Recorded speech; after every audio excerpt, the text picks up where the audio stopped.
Instead of burying my hands in raw poultry and cranberry sauce, I am parked outside a snow-covered resort in Colorado, watching family texts detonate like fireworks. My stepmother writes that Christmas is wasted without my cooking, while my cousin jokes about their missing private chef. But then, the audio file I sent hits their dinner table. His old taunt plays loud and clear. You are not even her real kid. Suddenly, nobody is laughing anymore. My name is Reagan Walters, and at 34 years old, I have learned that the silence following a 12-hour shift is the loudest sound in the world. The engine of my sedan was cold, a block of ice sitting in the vast, shadow-drenched parking lot of Redwood Crest Medical Pavilion. The heater had not yet kicked in, and my breath plumed in the frigid air inside the cabin, ghosting against the steering wheel. It was late December in Colorado, the kind of cold that seeped through the glass and settled into your marrow. My scrubs, usually a badge of my profession as a nurse anesthetist, felt thin as paper against the drop in temperature. I sat there, key in the ignition, fingers wrapped around the plastic fob, but I could not bring myself to turn it. To turn the key was to acknowledge that the sanctuary of work was over and the reality of my life was waiting for me. My phone, resting face up on the passenger seat, lit up the dark interior with a harsh, artificial glow. It buzzed against the leather, a vibration that felt like an insect trapped in a jar. Then it buzzed again, and again, a rapid-fire assault of notifications that shattered the peace I was desperately trying to hold on to. I knew who it was without looking. The group chat title, Family Forever, flashed across the screen. The name was my stepmother's idea, a piece of branding she insisted upon 5 years ago. To anyone looking in from the outside, it projected unity and warmth. To me, it was a digital leash. I picked up the phone. My hand trembled slightly, not from the cold, but from a Pavlovian response of dread that I had developed over 2 decades. There were 14 new messages. The first was a photo from my stepmother, Valerie. It was a picture of her dining room table, the mahogany polished to a mirror shine, set with her good china, the plates with the gold rims that I was not allowed to touch when I was a child. The centerpiece was an elaborate arrangement of winter berries and pine cones. Then came the text. Reagan, Valerie wrote, I have been looking at the seating chart for Christmas dinner tomorrow. It is just a nightmare this year, with your Aunt Carol bringing her new husband and Ethan inviting his friends from the club. We simply do not have the square footage. I stared at the words, the white text bubbles stacking up like bricks in a wall being built between us. So, the next message read, I think it is best if we keep the sit-down dinner for the adults and the immediate family. I know you understand. It is just too tight for you and Marley to squeeze in. You know how hyper she gets. I felt the air leave my lungs. My daughter, Marley, was 8 years old. She was not hyper. She was a child who loved Christmas. But that was not the punchline. The punchline came in the very next bubble, delivered with the casual audacity that only Valerie possessed. However, she wrote, followed by a praying hands emoji. We are still counting on you to come by around 7 in the morning to get the turkey in and start the sides. You know nobody makes the cranberry glaze like you do. And Ethan specifically asked for your scalloped potatoes. If you can prep everything and have it on the table by 2, you can take a plate home for you and Marley before the guests arrive. It will be a nice quiet evening for you two. I read the message 3 times. I was not invited to eat. I was invited to serve.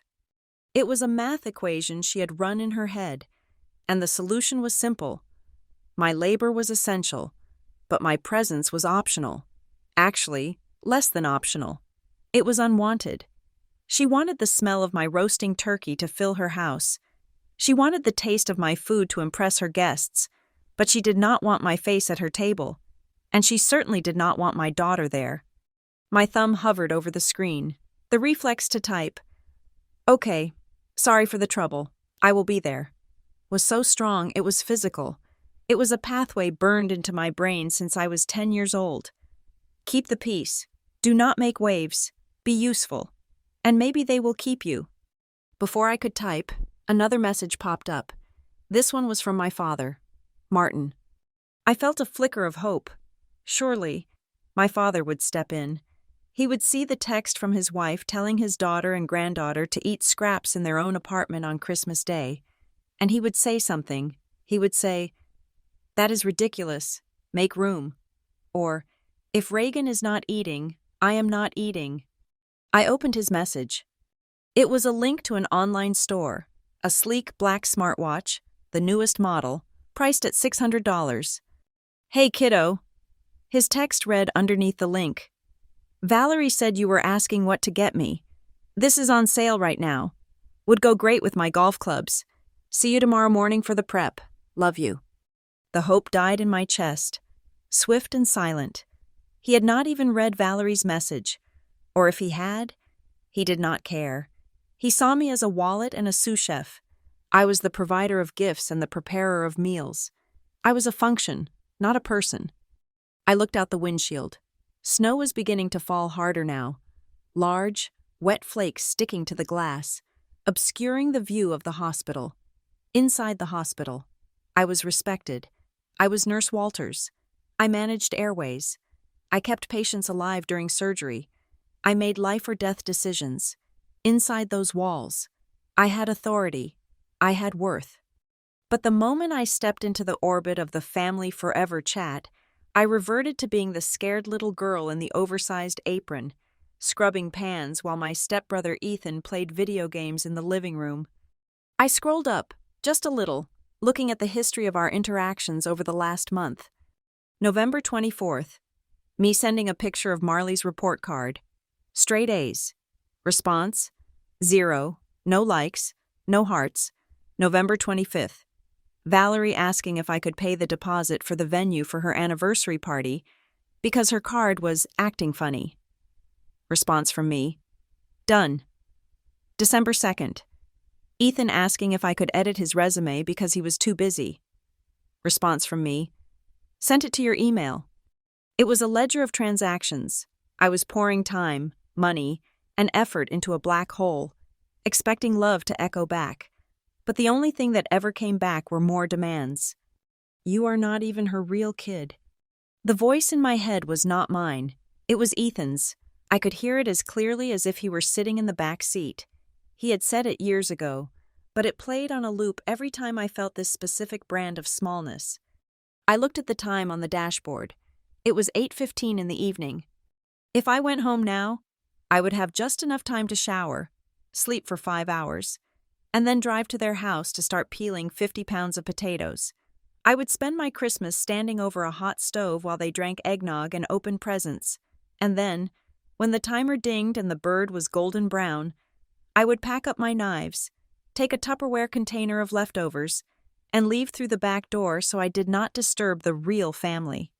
And I would have to explain to Marley why we were not staying. Marley. I unlocked my phone again, but this time I minimized the chat and opened my photo gallery. There she was, my 8-year-old world. She was grinning, missing a front tooth, wearing a pair of reindeer antlers I had bought her at the dollar store. Her eyes were bright, full of an innocence that I was fiercely protective of. She loved them. That was the tragedy of it. She loved Grandpa Martin and Grandma Valerie. She made them drawings that they threw away. She memorized songs to sing for them that they talked over. She thought we were part of the circle. If I went tomorrow, if I accepted this invitation to be their servant, what was I teaching her? I was teaching her that this was our place, that we were second-class citizens in our own bloodline, that love is something you have to beg for, work for, and pay for. And even then, you are not allowed to sit at the table. Valerie's message flashed in my mind again. Hyper, she called my sweet, curious, vibrant daughter Hyper as an excuse to exclude her. Something hot and sharp flared in my stomach. It wasn't the dull ache of sadness I was used to. This was different. It was anger.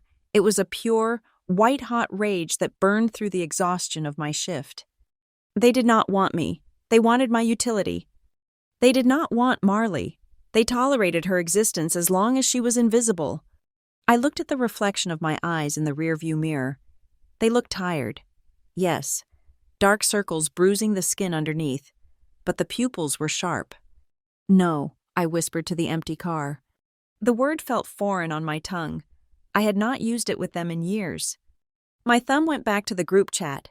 I saw the 3 dots dancing at the bottom of the screen. Valerie was typing again, probably a list of groceries she forgot to buy that she needed me to pick up on my way over. "Make sure the cream is heavy whipping cream, not half and half. Reagan, don't ruin the sauce." I did not wait to read it. I did not type a response. I did not type, "sorry." I did not type, "I can't make it." I did not offer an excuse about being called into work or feeling sick. I simply pressed the power button on the side of the phone and held it down. The screen went black. The glowing Apple logo appeared, then faded into nothingness. The buzzing stopped. The light died. For the first time in 10 years, I was unreachable. I tossed the phone onto the passenger seat. It landed with a dull thud, a lifeless slab of glass and metal. It could scream all it wanted in the darkness. I would not hear it. I reached out and turned the key. The engine roared to life, startlingly loud in the quiet night. The heater blasted, blowing cold air that would soon turn warm. The vibrations of the car felt like a heartbeat. My heartbeat. Strong, steady. I put the car in reverse. The backup camera showed the pristine, untouched snow behind me. I was about to ruin the perfection of it. I was about to leave tire tracks where there were none. I backed out of the space, shifting into drive. I did not turn toward the highway exit that led to the suburbs, toward my father's house, toward the grocery store where I usually spent Christmas Eve, panic buying ingredients for a meal I wouldn't eat. I turned the wheel the other way. I was going home to my daughter, and for the first time in her life, and mine, we were going to have a Christmas that belonged only to us. As I drove out of the lot, leaving Redwood Crest behind, I felt a strange sensation in my chest. The crushing weight was lifting. The panic was receding. In its place was the terrified, exhilarating realization that I had just fired the first shot in a war I didn't even know I was ready to fight. I was not their chef. I was not their bank account. And I was done trying to be their real kid. The road ahead was dark and slick with ice, but as I accelerated, watching the city lights blur into streaks of gold and red, I had never seen anything so clearly in my life. The silence of my apartment was different from the silence in the car. It was soft, smelling faintly of the vanilla fabric softener I used on the throw blankets and the lingering scent of peppermint tea. I locked the door behind me, the deadbolt sliding home with a heavy, final click that felt like sealing a vault. My phone was still in the car, freezing on the passenger seat, but the phantom vibration of it still ghosted against my thigh. I walked into the bedroom, my footsteps heavy on the carpet. The glow from the street lamp outside filtered through the blinds, casting stripes of light across the twin bed where Marley slept. She was sprawled out, one arm hanging off the mattress, her mouth slightly open in deep, rhythmic sleep. Her hair, a tangled halo of curls, was spread across the pillowcase patterned with cartoon astronauts. I sat on the edge of her bed, careful not to dip the mattress enough to wake her. I watched her chest rise and fall. She looked so safe, so unclaimed by the world's cruelty, but as I looked at her, the peaceful image of my daughter began to blur, superimposed by another image, another time, another girl. I was pulled backward, violently, against my will. The smell of vanilla vanished, replaced by the scent of pine sol and roast beef. The quiet of the Colorado night dissolved into the low, flat wind of the Kansas plains. Silver Ford, Kansas. That was where my childhood went to die. It was a small town, the kind where everyone knew everyone's business, but politely looked away when bruises appeared or voices were raised too loud behind thin walls. I lived there with my father, Martin, and my stepmother, Valerie. I had moved in when I was 7, 6 months after my mother's funeral. My father had been a hollowed-out shell of a man then, desperate for someone to organize his grief, and Valerie had stepped in with a clipboard and a plan. Valerie did not believe in love as a feeling. She believed in love as a transaction, and in her ledger, I was heavily in debt. "We took you in," she would say. usually while handing me a mop or a basket of laundry that weighed half as much as I did. Most men wouldn't know what to do with a little girl on their own. I stepped up. Reagan, I became a mother to you when I didn't have to. You have a roof over your head because of us. You have food in your belly because of us. The least you can do is show some gratitude. Gratitude. In the Walters household, gratitude was not an emotion, it was manual labor. My stepbrother, Ethan, was 2 years older than me. He was Valerie's biological son from her first marriage. If I was the debtor, Ethan was the prince of the realm. He occupied space differently than I did. He walked down the center of the hallways, while I skirted the edges. He sat on the couch. I sat on the floor. He made messes.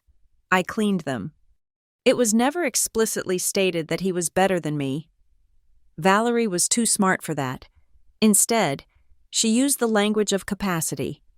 Ethan is a boy, she would say, watching him play video games while I scrubbed the baseboards. Boys are restless. You, Reagan, you have a nurturing spirit. You are good at this. It is your nature. But the memory that clawed at my throat tonight, as I sat watching Marley sleep, was from the Christmas when I was 10 years old. It was the first year Valerie decided we were going to host the grand Christmas dinner for the extended family. She wanted to impress the neighbors, the church deacon, and my father's boss. The house had to be a magazine spread. The day started at 5 in the morning. I remembered the cold linoleum floor against my bare feet, because Valerie didn't like us wearing socks in the kitchen. She said they gathered dust. You are my sous chef today. Reagan, she had said, tying an apron around my waist. The apron was too big. The loop around my neck hung low, the fabric bunching at my knees. Ethan needs his rest. He has a big game coming up next week. Ethan did not have a game. Ethan was on winter break. But I nodded. I always nodded. For the next 8 hours, I did not leave the kitchen. I stood on a stool to reach the counter, peeling 10 pounds of potatoes until my hands were raw and the starch dried white on my skin. I chopped celery and onions for the stuffing, my eyes stinging and watering, afraid to wipe them because my hands were dirty. I polished the silverware, rubbing the spots until my reflection in the spoons looked warped and terrified. My father drifted in and out, grabbing a handful of nuts from a bowl or checking the score of the football game on the small TV in the corner. He never looked at me. He looked at the food. "Smells good," he would say to the room in general, then wander back to the living room where the fire was crackling. Ethan spent the day in the living room, too. I could hear the electronic chirping of his video games, the Super Mario theme music playing on a loop. Occasionally, he would come into the kitchen to get a soda. He would lean against the doorframe, watching me wrestle with a heavy roasting pan. He would take a long, loud sip of his drink, let out a burp that smelled of sugar, and smile. "Missed a spot," he would say, pointing to a smudge of flour on the floor, and then he would walk away. By 3 in the afternoon, I was exhausted. My legs shook. I was hungry, having not eaten breakfast because Valerie said we didn't want to spoil our appetites for the big meal. The incident happened over the gravy. I was stirring it on the stove, standing on my tiptoes. The pot was huge, bubbling like molten lava. Valerie was at the island, arranging appetizers. "Don't stop stirring," she commanded, not looking up. "If it gets lumpy, it's ruined. And if it's ruined, Christmas is ruined." The pressure in my 10-year-old chest was immense. I stirred and stirred, but the heat was too high. I could smell something scorching. "Valerie," I whispered, "I think it's burning." She rushed over, shoved me aside with her hip, and grabbed the spoon. She tasted it, her face contorted. "You let it stick," she hissed. "I didn't mean to," I stammered, backing away. The fire was too hot. "The fire wasn't too hot. You were too lazy." Her voice rose, sharp and jagged. "I ask you to do one simple thing. One thing. After everything I do for you, I buy you clothes, I feed you, I treat you like my own, and this is how you repay me? With burnt gravy?" She turned toward me. The look in her eyes was not disappointed. It was hateful. It was a look that said I was a parasite she was tired of hosting. I backed up until I hit the small kitchen table where we ate our casual meals. "I'm sorry," I cried. "I can fix it." "You can't fix anything," she screamed. Then came the sound. I did not see her hand move. I only knew the sensation of the air shifting, a violent displacement of space. I flinched, squeezing my eyes shut, bracing for impact. But the impact didn't hit my skin. There was a deafening crash. I opened my eyes. Valerie had swept her arm across the small table next to me. A stack of ceramic bowls, the ones filled with the cranberry sauce I had made earlier, had been launched across the room. They had shattered against the wall, sending shards of white porcelain and globs of dark red sauce exploding everywhere. It looked like a crime scene. Red dripped down the beige wallpaper. The sound of the chair tipping over followed, a loud wooden clatter as she kicked it out of her way. "Clean it up," she whispered, her voice trembling with suppressed rage. "Clean it up now, and if I find one shard of glass in this kitchen, you will sleep in the garage." She stormed out of the kitchen to fix her face before the guests arrived. I stood there, shaking so hard my teeth rattled. I dropped to my knees, right into the mess. The cranberry sauce soaked into the knees of my jeans. It was sticky and cold. I reached for a shard of the bowl, cutting my thumb. A drop of bright red blood mixed with the dark red sauce. I heard a noise behind me. I turned around. Ethan was standing in the doorway leading to the hallway. He was holding his Game Boy, but the game was paused. He was 12 years old, wearing a crisp button-down shirt that Valerie had ironed for him. He looked clean. He looked untouched. He looked at the red mess on the wall. He looked at me, on my knees, bleeding and covered in sauce. He didn't look scared. He didn't look sorry. He looked bored. He took a bite of a cookie he had snagged from the tray. He chewed slowly, swallowing before he spoke. "You know why she gets so mad at you, right?" he asked casually. I stared at him, tears blurring my vision. He smirked, a small, cruel twisting of his lips. "It is because you are not even her real kid," he said. "You are just the help." He turned and walked back toward the living room, unpausing his game. The upbeat digital music started again, drifting back into the kitchen where I was on my knees. You are not even her real kid. I stayed on the floor for a long time. I cleaned up the sauce. I picked up every shard of pottery. I bandaged my thumb with a piece of paper towel and scotch tape so Valerie wouldn't see the blood. But something inside me had shifted. Before that moment, I had thought I was failing. I thought if I just scrubbed harder, cooked better, smiled brighter, I would crack the code. I would become a real daughter. Ethan's words shattered that illusion as effectively as the bowls against the wall. I realized then, at 10 years old, that the game was rigged. I wasn't losing because I wasn't good enough. I was losing because I wasn't playing the same game. I wasn't a player. I was a piece of equipment. You don't love a dishwasher. You get mad at it when it breaks. You don't love a vacuum cleaner. You kick it when it doesn't pick up the dirt. I was the help. As I grew older, into my teenage years, that sentence became the soundtrack of my life. It was the subtext of every interaction. When I got straight A's in high school, Valerie didn't frame my report card. She looked at it and said, "Good. At least you won't be a burden on us for college tuition. You can get a scholarship." My excellence was not a source of pride. It was a relief to their budget. When I was named captain of the debate team, my father didn't come to the finals. He went to Ethan's junior varsity basketball game, where Ethan sat on the bench for 3 quarters. "Ethan needed the support," my father told me later. "You're strong, Reagan. You don't need us holding your hand." They weaponized my competence. Because I was capable, I was ignored. Because Ethan was mediocre. He was celebrated for the smallest effort. I spent my teenage years trying to prove Ethan wrong. Even though I knew he was right, I became the perfect student, the perfect daughter, the perfect housekeeper. I thought that if I could just make myself indispensable, they couldn't throw me away. I thought that value could be a substitute for love. I look down at Marley now, in the present day. She turned in her sleep, her hand seeking mine instinctively. I wrapped my fingers around her small, warm palm. Valerie had tried to start the cycle with her. "Marley is so wild," she would say. "Marley needs discipline." She was already trying to assign Marley a role. The problem child. The burden. The one who needed to earn her place. The memory of the cranberry sauce on the wall faded, replaced by the white-hot clarity I had felt in the car. Ethan had laughed when he said it. He thought it was an insult. But sitting here in the dark, 34 years old and finally free, I realized it wasn't an insult. It was the truth. And it was the only thing that could save me. I wasn't her real kid, thank God. If I were her real kid, I would be like Ethan, a 36-year-old man-child who couldn't hold down a job, who needed his mother to fight his battles, who thought cruelty was a form of wit.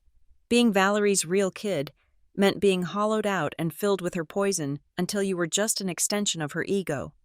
I was not her real kid. I was the survivor of her house. And because I wasn't her kid, I didn't owe her a Mother's Day card. I didn't owe her respect. And I certainly didn't owe her a Christmas dinner cooked with my own hands while she sat and judged me. I squeezed Marley's hand gently. "You are not her kid either. Baby," I whispered into the darkness, "you are mine, and we are done paying for things we never bought."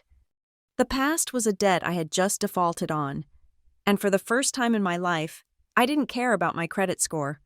I stood up, my knees creaking slightly, a physical reminder of all the hours I had spent standing on hard floors for them. I walked to the window and looked out at the street. The snow was falling heavily now, burying the world in white. It was burying the roads to the suburbs. It was burying the path back to that house. Tomorrow, we were going to the mountains. Tomorrow, we were going to be real people, not shadows in someone else's life. I went to the closet and pulled out my suitcase. It was dusty.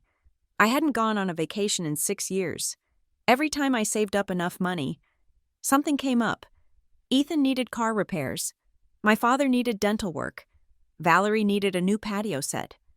I unzipped the suitcase. The sound was loud, like a zipper tearing through the fabric of my old life. I walked to my dresser and opened the drawer where I kept my emergency fund. It was a stack of cash in an envelope, hidden under my socks. $13,920. That wasn't the cash in the envelope. That was the number in my head. That was the number I had calculated earlier. The price of my admission to their family for 1 year. I looked at the cash in my hand. It wasn't much. Just a few $1,000s I had squirreled away for a rainy day. Well, it was snowing, not raining, but it was close enough. I started packing, not just clothes. I packed my dignity. I packed my self-respect. And I packed the realization that Ethan's cruel voice was actually my liberation.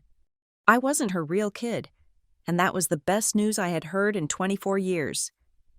The kitchen table in my apartment was a small, round piece of furniture I had bought secondhand for $40. It had a wobble in the left leg that I kept meaning to fix with a folded piece of cardboard. But tonight, it served as the operating table for an autopsy. I was not dissecting a body, but something far more complex and rotting, my relationship with my family. Marley was asleep in the other room, her breathing steady and soft. The silence in the apartment was heavy, the kind of quiet that usually precedes a storm or follows a disaster. I sat in the hard wooden chair, my laptop open in front of me, the screen casting a pale, bluish light onto my face. Next to the computer lay my phone, still dark, and a stack of paper bills I had pulled from the drawer where I kept things I was afraid to look at. I needed to see it. I needed to stop feeling the abuse and start quantifying it. Feelings were messy. They could be manipulated. Valerie could twist a feeling. She could take my hurt and turn it into her martyrdom. She could take my anger and label it ingratitude. But she could not twist arithmetic. Math was the only language she could not speak over. I opened a new spreadsheet. The cursor blinked in the empty white cell of row 1, column A. I typed the file name, "What I have paid to be family." Then, I unlocked my phone, not to reply to the messages that were still piling up in the background, but to use the search function. I needed to identify the triggers, like a nurse reviewing a patient's chart for the onset of symptoms. I typed in the keywords that always preceded a transaction. I typed in the word favor. The screen populated with dozens of results. Reagan, huge favor. Can you pick up? Reagan, need a small favor. I am short on. Reagan, favor for your dad. I typed in only you. Only you know how to calm him down. Only you can fix this mess. Only you have the money right now. I typed in family. Family helps family. We are family, we do not keep score. Family needs you. I stared at the list. They were not conversations. They were invoices disguised as affection. Every time the word family appeared, it was a prelude to an extraction of resources. I opened my banking app on the browser. I set the date range to exactly 1 year ago today. I wanted to see the damage of a single calendar year. I began to transfer the data from the bank statement to the spreadsheet, my fingers moving rhythmically over the keys. January 12th, a transfer of $400 to my father. Martin. The text message from that day read, "Hey kiddo, hit a little snag with the insurance premium. Don't tell Val.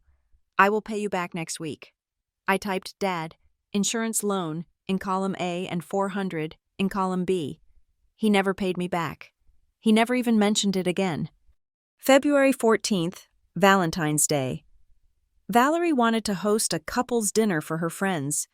She sent me a list of ingredients she forgot to buy. I scrolled through the transaction history. Whole Foods, $312. Valerie, dinner party groceries, went into the spreadsheet. I remembered that night. I had dropped off the groceries, and she had taken the bags at the door, blocking my view of the dining room. "Thanks. You are a lifesaver. Run along now. I don't want you to be late getting back to whatever you do." I had gone home and eaten a grilled cheese sandwich. April 3rd. Ethan. This one made my fingers pause over the keyboard. Ethan had gotten a speeding ticket, a bad one, reckless driving.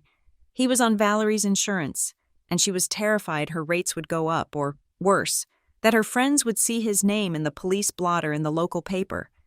"He is just a boy. Reagan," she had cried on the phone. "He made a mistake. If he pays it off immediately, they won't put points on his license. But he is between paychecks." Ethan was always between paychecks because he rarely held a job for more than 3 months. I paid the fine online. Ethan, speeding ticket, $850. The list went on. It was a hemorrhage. May, $600 for a deposit on a rental car for my father because his was in the shop and he couldn't be seen taking the bus. June, $200 for a gift for Valerie's niece, my cousin, for her graduation. Valerie had told me. "We are giving her a joint gift. Just send me your share." I later found out the card only had Valerie and Martin's names on it. July. The air conditioning unit at their house broke. "It is 90 degrees. Reagan, your father has high blood pressure. Do you want him to have a stroke?" I paid the repairman directly. AC repair, $1,200. August, Ethan's birthday. Valerie insisted we all pitch in for a new gaming console because he has been feeling so down lately. Ethan, birthday, $500. September, October, November, medical copays for my dad. A dress Valerie needed for a charity gala but couldn't put on the joint credit card. Groceries, alcohol for their parties, gas money for Ethan to drive to an interview he never went to. I typed it all in. The spreadsheet grew longer, scrolling down past the fold of the screen. It was nauseating. I was a nurse. I made a decent living. But I was not rich. I drove a 6-year-old car. I shopped at discount stores. I clipped coupons for Marley's school clothes. And all the while, I was funding their lifestyle. I was the silent partner in the business of their comfort. I reached the bottom of the list, December 23rd. Yesterday, the turkey, the expensive cuts of meat, the wine, $340. I took a deep breath, the air hissing through my teeth. I highlighted column B, I moved the cursor to the auto sum button. I clicked it. The number appeared in bold at the bottom of the screen. $13,920. I stared at the number. $13,920. That was not just money. That was a used car for Marley when she turned 16. That was 3 years of contributions to her college fund. That was a down payment on a house where we wouldn't have to rent. That was a trip to Disney World that I had told Marley we couldn't afford this year. I had told my daughter no so I could say yes to people who didn't even like me. My hands were shaking, not from cold, but from a cold, hard fury. I created a third column, column C. I labeled it Return on Investment. I went back to the top. Dad's insurance loan. ROI. 0. Valerie's party groceries. ROI. She closed the door in my face. Ethan's ticket. ROI. He called me a good little worker bee at the next family gathering. The AC repair. ROI. My father complained that the house was still a little humid after I paid for it. The column remained almost entirely empty. There were no reciprocated favors. No, let me watch Marley for you so you can rest. No, here is $50 for gas. Nothing. Occasionally, there was a text message. THX or K. I minimized the spreadsheet and opened the folder of photos I had downloaded from Valerie's social media earlier that evening. I needed the visual confirmation to match the financial one. There was a photo from the February dinner party. The table looked beautiful, laden with the food I had bought. The caption read, "Pulled off another miracle dinner. So exhausted, but my family deserves the best. Supermom hostess, with the most S." There was no mention of me. There was a photo of the graduation gift. "So proud to give this to our niece. We love you." No mention that half the money came from my account. There was a photo of Ethan with his new gaming console. "Happy birthday to my handsome boy. You deserve the world." I had paid for the world. They were stealing from me twice.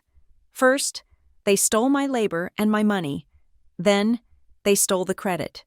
They cannibalized my existence to feed their image of a perfect, affluent, generous family. I was the scaffolding that held them up, invisible and painted over. My phone buzzed again, vibrating against the hard wood of the table. I looked at it. It was a text from Ethan. "Mom is freaking out. Where are you? The turkey needs to be brined tonight or it will be dry. Don't be selfish. Reagan." Selfish. The word hung in the air. Grotesque and laughable.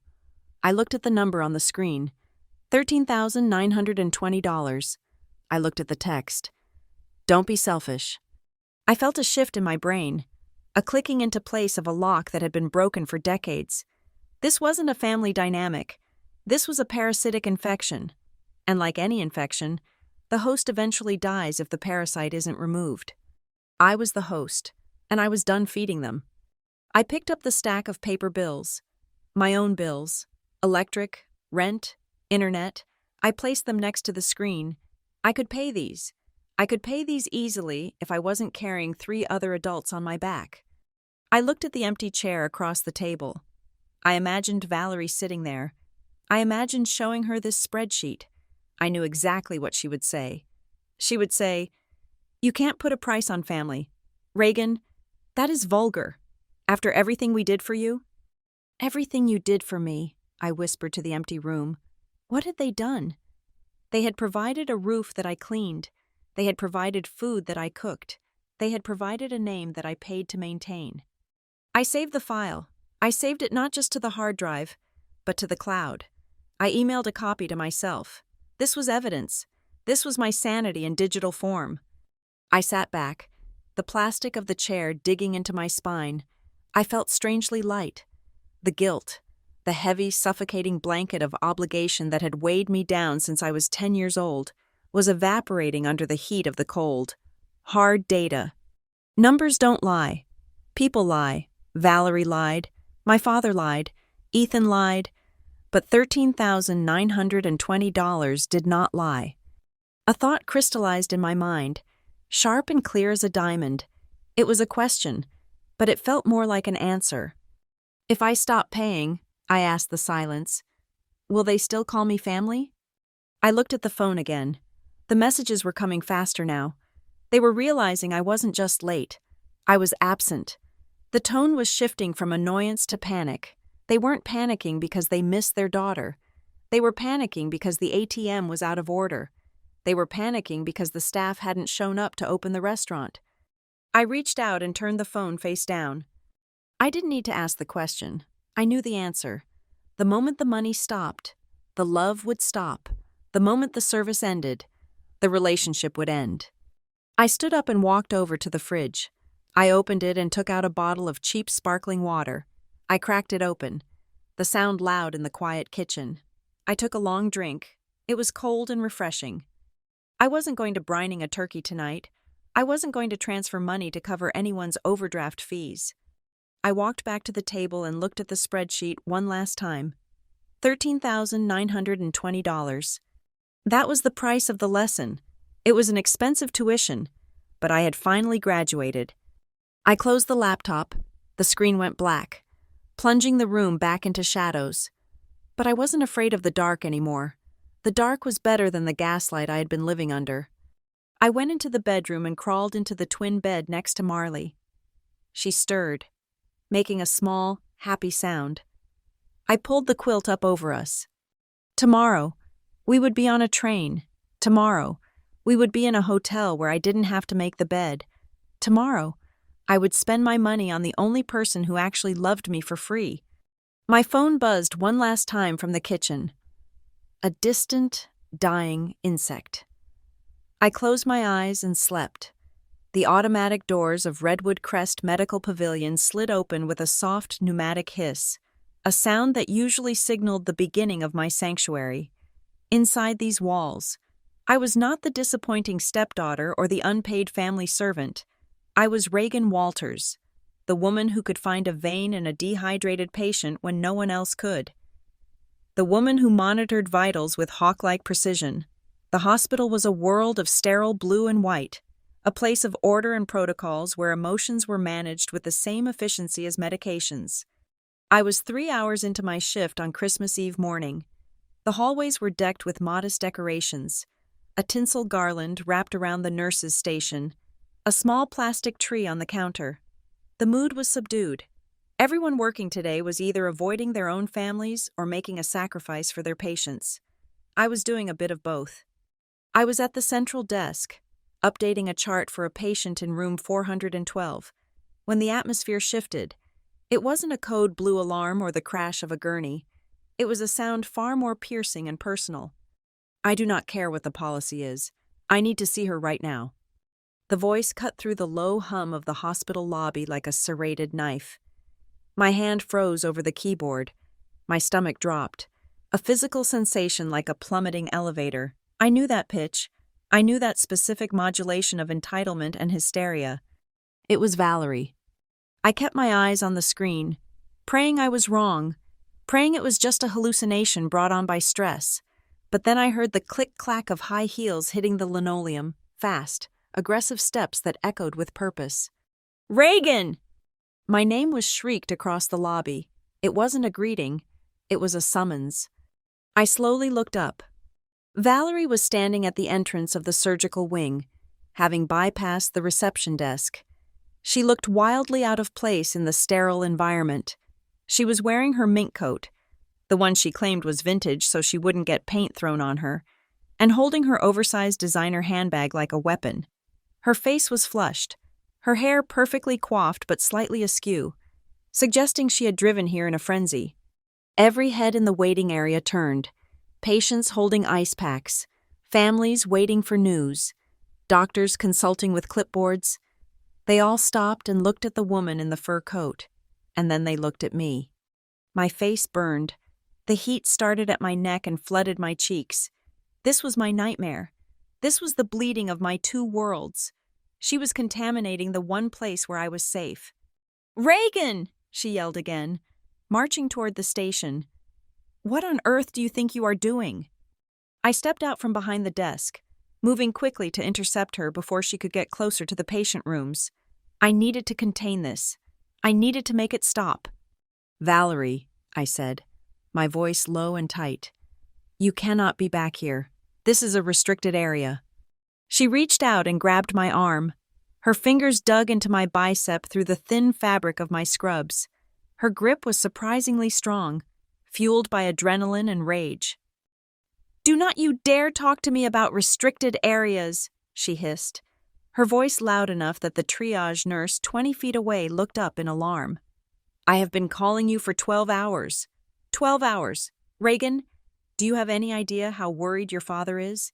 Do you have any idea what you are doing to us?" "I am at work," I said, trying to pull my arm away, but she held on. "Please, people are staring. Lower your voice." "Let them stare," she shouted, throwing her free hand in the air. "Let them see what kind of daughter you are, abandoning your family on Christmas Eve, turning off your phone. We have guests coming tomorrow. Who is going to prep the turkey? Who is going to make the sides? You think you can just disappear?" The shame was a physical weight. Pressing down on my chest, I saw Dr. Henderson, the chief of surgery, pause by the elevators. He looked at Valerie, then at me. His expression wasn't angry. It was pitying. That was worse. I didn't want his pity. I wanted his respect. "Valerie, stop," I pleaded, the desperation leaking into my voice. "We can talk about this later. Please just leave." "I am not leaving until you promise to come home right now," she declared, yanking my arm again, pulling me physically off balance. "You are coming with me. Ethan is waiting in the car. We are going to go get the groceries you forgot, and you are going to apologize to your father for giving him high blood pressure with this stunt." She was treating me like a wayward toddler she had found wandering in a mall. She was stripping me of my adulthood, my profession, my dignity, right there in front of my colleagues. "I have patience," I said, my voice shaking. "You have a family," she screamed. "A family that took you in when nobody else wanted you. Have you forgotten that? Have you forgotten who put clothes on your back?" The words hung in the air, toxic and familiar, but here, under the bright fluorescent lights of the hospital, they sounded different. In the dark of my childhood home, they sounded like gospel. Here, they sounded like madness. "Is there a problem here, Nurse Walters?" The deep, baritone voice came from behind me. I turned to see Reed. Reed was the head of security for our floor. He was a former linebacker, standing 6 feet 4 inches tall, with shoulders that blocked out the sun. He was the gentlest man I knew, usually spending his breaks showing photos of his twin daughters to the staff. But right now, he wasn't smiling. His hands were clasped in front of him, his posture alert. Valerie let go of my arm as if it had burned her. She smoothed her coat, her face instantly transforming. The rage vanished, replaced by a look of bewildered fragility. It was a performance I had seen 1,000 times, but never so close up. "Oh, thank goodness," she said to Reed, placing a hand over her heart. "Officer, please help me. My daughter is having some sort of episode. She is not thinking clearly. I am just trying to take her home before she makes a mistake." She looked at me with wide, concerned eyes. "Reagan, honey, just come with me. We won't tell anyone about this breakdown." My breath caught in my throat. She was doing it. She was rewriting the reality in real time. She was painting me as the unstable one, the one who needed managing. She was weaponizing my silence against me. Reed didn't look at her. He looked at me. His eyes were steady, anchoring me in the present moment. He ignored her act completely. "Reagan," he said calmly, using my first name, reminding me that I was a person here, not a possession. "Do you want this woman here?" Time seemed to stretch. I looked at Valerie. She was smiling a tight, expectant smile. She was so sure of the outcome. She was sure that I would crumble, that the habit of obedience was too strong to break. She expected me to apologize to Reed, make a joke about family stress, and follow her out to the car to peel potatoes until my fingers bled. I looked at the patients watching us. I looked at the nurses standing frozen at the station. If I went with her, I would never be Nurse Walters again. I would just be the girl who couldn't handle her life. I would be the child who got dragged out by her ear. I looked at the red marks on my arm where her nails had dug in. No, I said. The word was quiet, but it was solid. Valerie's smile faltered. Reagan, don't be ridiculous. I raised my head. I looked Reed in the eye. I stood up straighter, pulling my shoulders back, embodying the authority I had earned through years of saving lives. No, I repeated, my voice louder, ringing with a steel I didn't know I possessed. I do not know this woman's intentions, but she is disrupting patient care. She assaulted me. Valerie gasped, a theatrical, sucking sound. Assault? I touched your arm. I am your mother. You are my stepmother, I corrected her, cold and precise. And I am working. I turned to Reed. Please remove her from the building. Reed, she is not a patient, and she is not a guest. The silence that followed was absolute. Valerie's face went through a spectrum of colors, pale shock, followed by a dark, mottled purple of fury. The mask slipped completely. You ungrateful little brat, she shrieked, stepping toward me. After everything I paid for? After I raised you? You are going to kick me out? Reed stepped between us. He didn't touch her, but he occupied the space so fully that she had to step back. Ma'am, Reed said, his voice dropping an octave, becoming the voice of authority that no one argued with. You need to leave, now. I am not leaving without her, Valerie screamed, stomping her foot like a child. She is coming home to cook dinner. She is a medical professional on duty, Reed said, and you are trespassing. You can walk out, or I can carry you out. And if I carry you out, I am calling the police to meet us at the curb. Valerie looked around. She saw the cell phones raised in the waiting room. People were recording. The audience she usually manipulated was now documenting her meltdown. She realized, perhaps for the first time, that she had lost control of the narrative. She looked at me one last time. Her eyes were full of venom. Don't bother coming home, she spat. Don't you dare show your face at my house. You are dead to us. That is fine, I said, and I was surprised to find that I meant it. Goodbye, Valerie. She spun around, her coat whipping the air, and marched toward the exit. Reed followed her closely, escorting her all the way to the sliding doors to ensure she didn't double back. As the doors hissed shut behind her, the lobby remained silent for 2 seconds. Then, the ambient noise of the hospital returned. A phone rang, a pager beeped, but the tension was different now. My knees felt like water. I reached out and gripped the edge of the desk to steady myself. I felt lightheaded, the adrenaline crash hitting me all at once. A hand touched my shoulder. I flinched, but it was Sarah, one of the other nurses. She was looking at me with an expression I hadn't expected. It wasn't pity, it was fierce indignation. Are you okay? She asked softly.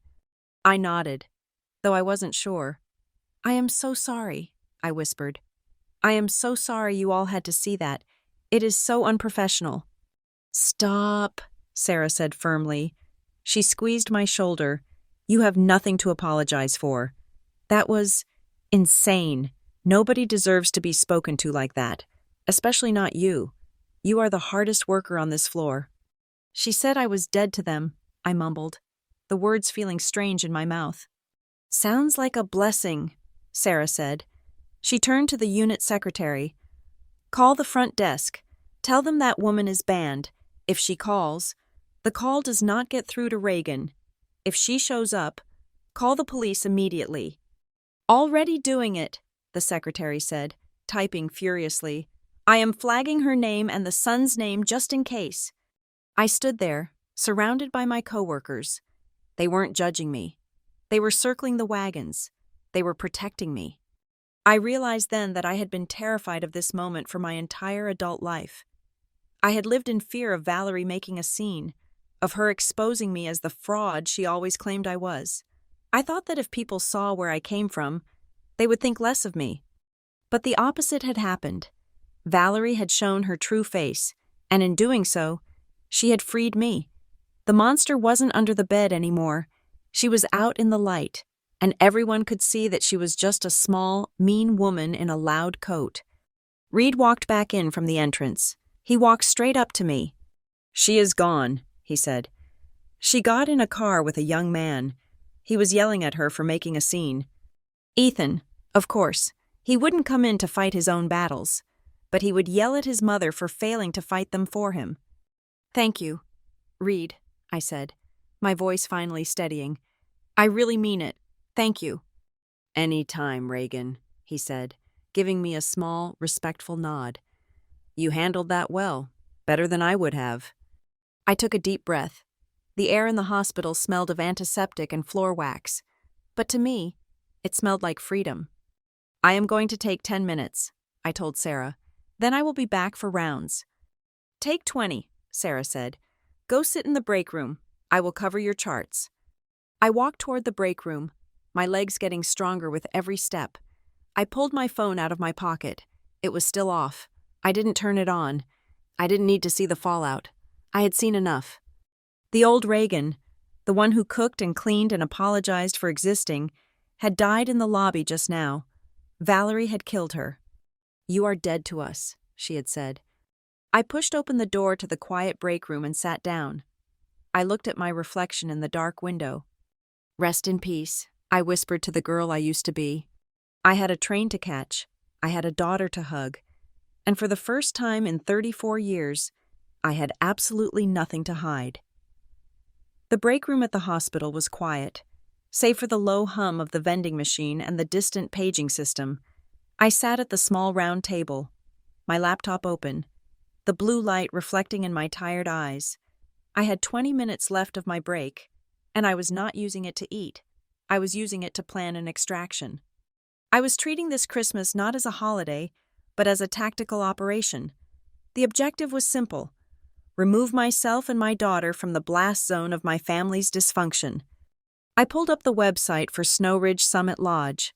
It was a place I had heard the doctors talk about, a sanctuary of timber and glass nestled high in the Colorado Rockies, accessible only by a scenic train ride or a four-wheel drive vehicle. It was the kind of place where people went to be pampered, not to serve. I scrolled through the gallery. There were photos of a heated outdoor infinity pool with steam rising into the snowy air. There were images of a dining hall with a 20-foot Christmas tree and chefs in tall white hats carving prime rib. I clicked on the Availability tab. Only one suite was left, the Winter Solstice Suite. I looked at the price. $4,850 for 3 nights. I swallowed hard. That was a used car. That was 6 months of rent. That was a significant chunk of the $13,000 I had just calculated I wasted on my family this year. The old Reagan, the one who lived in fear of scarcity, flinched. The voice in my head, my father's voice, whispered that this was reckless. You should save that money. What if the car breaks down? What if Marley needs braces? What if Valerie gets sick and needs help? I closed my eyes and took a deep breath. "Valerie is not your patient," I whispered to myself, "and this is an emergency." I had spent my entire life saving for a rainy day while living in a hurricane. I was drowning in prudence while my soul was being eroded. This money in my savings account was labeled emergency fund. Well, what was this if not an emergency? My mental health was critical. My relationship with my daughter was critical. My self-respect was in critical condition. I opened a second tab on my browser. It was my telehealth portal. I had requested an emergency session with Dr. Elena Morris earlier that morning, right after the incident in the lobby. She had squeezed me in for a 15-minute crisis consult. Her face appeared on the screen, calm and attentive, framed by a wall of books. "Reagan," she said, her voice warm but professional. "You said it was urgent. What is happening?" I told her everything. I told her about the text messages. I told her about the cranberry sauce incident from my childhood. I told her about the spreadsheet. And I told her about Valerie screaming in the lobby, calling me dead to them. Dr. Morris listened without interrupting. She did not look shocked. She looked like a mechanic diagnosing a familiar engine trouble. "Reagan," she said, leaning closer to the camera, "I want you to listen to me very carefully. You are not experiencing a family conflict. You are experiencing a cycle of narcissistic abuse. You have been groomed. They conditioned you from childhood to believe your only value is your utility. That is why you feel guilty when you are not serving them. That is not love. That is programming. Hearing a professional say it, giving it a name, felt like a physical weight being lifted off my shoulders. It wasn't just me being sensitive. It wasn't me being ungrateful. It was a system, and I was the fuel source. "What do I do?" I asked, though I already knew the answer. "You cut the fuel line," Dr. Morris said firmly. "You establish a perimeter. You are doing the right thing by leaving town, but you need to protect yourself. When a toxic system loses its supply, it panics. It escalates. They will try to reel you back in, either with guilt or with aggression. You need to be prepared." "I am booking a trip," I said. "To the mountains." "Good," she nodded. "But lock down the rest of your life first. Do not leave any doors open for them to walk through." We ended the call, and I felt a clarity that was almost cold. I was no longer a daughter. I was a general securing the borders. I opened my email client. Step 1. The hospital. I composed a formal email to Human Resources, copying Reed and Security and my unit manager. Subject: Security concern. No contact order. To whom it may concern. Due to a personal family matter involving harassment, I am formally requesting that no information regarding my schedule, my location, or my employment status be shared with anyone claiming to be my family. Specifically, Valerie Walters, Martin Walters, or Ethan Walters. If any of these individuals appear on hospital property, please treat them as trespassers and contact security immediately. They are not authorized to visit me or make decisions on my behalf. Thank you for your support. Reagan Walters, CRNA. I hit send. It felt like erecting a steel wall around my career. Step 2. The school. This was the one that made my hands shake slightly. Valerie had picked Marley up from school before. She liked to play the doting grandmother when it suited her image. I could see her trying to take Marley to save Christmas, to force us back into the fold. I wrote to the principal and Marley's homeroom teacher. Subject: Urgent. Pickup authorization, change for Marley Walters. Dear Principal Davis, effective immediately. The only person authorized to pick up my daughter, Marley Walters, is myself. I am revoking any previous permissions granted to her grandfather, Martin Walters, or her step-grandmother, Valerie Walters. Please place a note on her file. Under no circumstances is she to be released to them. If they attempt to contact the school or remove her from class, please contact me and the local police immediately. We will be out of town for the holiday break starting tomorrow. Regards, Reagan Walters. I hit send. I sat back in the chair. The perimeter was secure. My work was safe. My daughter was safe. Now, I just had to secure the escape. I went back to the Snow Ridge Summit Lodge tab. The winter solstice suite was still there, blinking like a beacon. $4,850. I pulled out my credit card.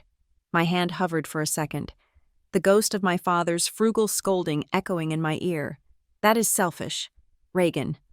Watch me be selfish, I muttered. I typed in the numbers. 4147. I added the Christmas Grand Brunch Buffet for 2. Another $300. I would not be cooking a turkey. I would be eating one, prepared by a chef who was being paid a salary, not paid in guilt. I added the tickets for the Snowline Express, the vintage train that wound its way up the mountain. Marley loved trains. She had a book about them that she made me read every night. I clicked Confirm Booking. The screen spun for a moment, a little wheel of destiny turning.